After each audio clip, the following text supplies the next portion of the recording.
Perkenalkan, nama saya Rivaldi Pong dengan NIM 2007020078 akan menjelaskan tentang materi pendekatan perilaku kognitif sosial.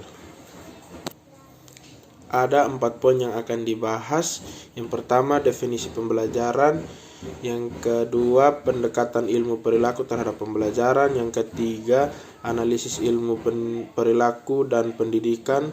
Yang keempat, pendekatan kognitif sosial terhadap pembelajaran. Yang pertama, pengertian pendekatan perilaku dan pendekatan kognitif. Pendekatan perilaku. Pendekatan perilaku merupakan tingkah laku yang subjek masalahnya berfokus pada segala sesuatu yang diamati, bukan oleh proses mental seperti penalaran, perasaan, dan motif-motif yang tidak dapat diamati secara langsung.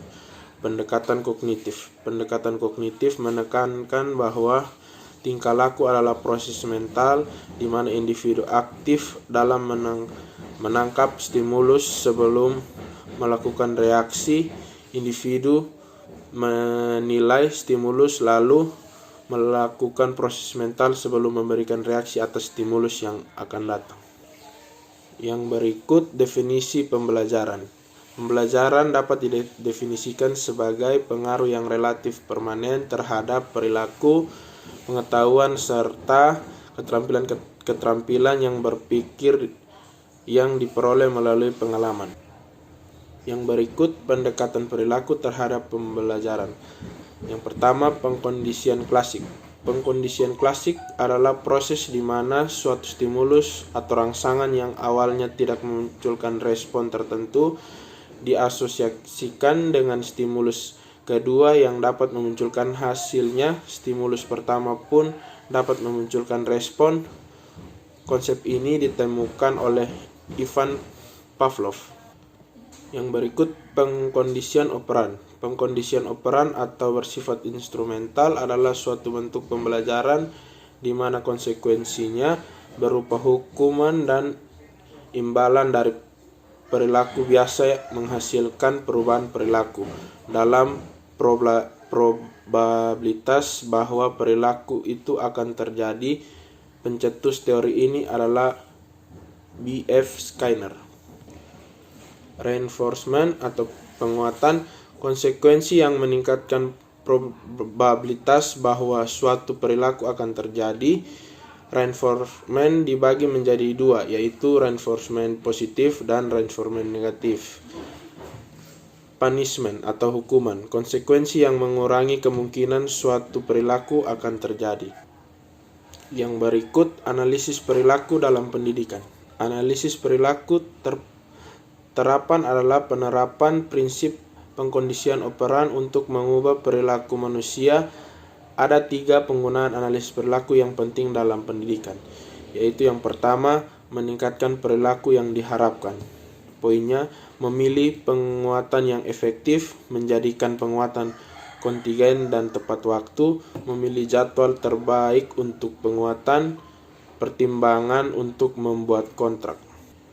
Yang kedua, menggunakan dorongan atau pembentukan. Poinnya, memberikan arahan dan memberikan penguatan. Dan yang terakhir, mengurangi perilaku yang tidak diharapkan. Poinnya, menggunakan penguatan diferensial, menghentikan penguatan, menghilangkan stimulus yang dihilangkan, dan yang terakhir, memberikan stimulus yang tidak disukai atau hukuman. Yang terakhir, pendekatan kognitif sosial untuk pembelajaran. Teori kognitif Bandura. Dalam model pembelajaran Bandura, faktor orang atau kognitif memainkan peran penting. Bandura mengatakan bahwa efikasi dari mempunyai pengaruh yang kuat pada perilaku. Contoh, seorang siswa yang kemungkinan mempunyai efikasi diri rendah, kemungkinan tidak akan mencoba belajar untuk ujian karena ia tidak percaya bahwa hal itu membawa kebaikan untuknya. Yang berikut, pembelajaran observasional. Pembelajaran observasional adalah pembelajaran yang meliputi perolehan keterampilan, strategi, dan keyakinan dengan cara mengamati orang lain. Dan yang berikut, pendekatan kognitif dan regulasi diri.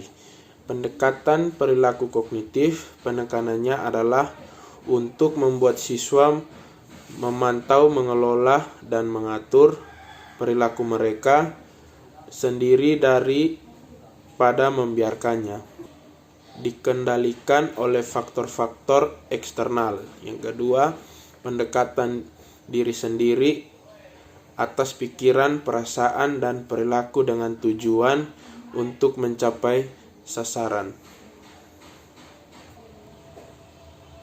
Sekian penjelasan materi saya tentang pendekatan perilaku dan kognitif sosial. Terima kasih.